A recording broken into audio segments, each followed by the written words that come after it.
Yes, I really regret. Why, sir? Hindi ko na maakalain na ganyan pala sila eh. Napaka, yung statements ni Vice President Sara, napaka-immature. Kulang na kulang sa statesmanship. At saka, hindi siya nag-aaral. Basta na lang siya nagsasalita ng kagaya dun sa healthcare issues.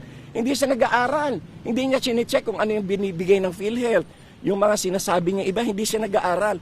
She is totally detached from realities. I am not an ally.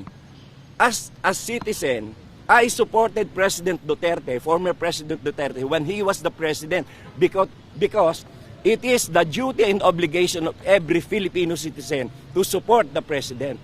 But when his term ended, my support, of course, is to President Bongbong Marcos. As a Filipino, you have to support the government.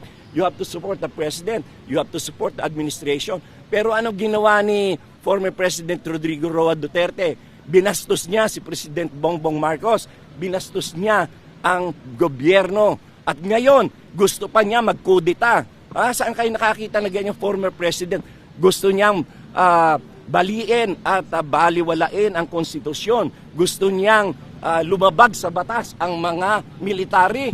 Gusto niya ang military ay maging mga tau-tauhan na sunod-sunuran sa hindi makatarungan at mga paglabag sa batas.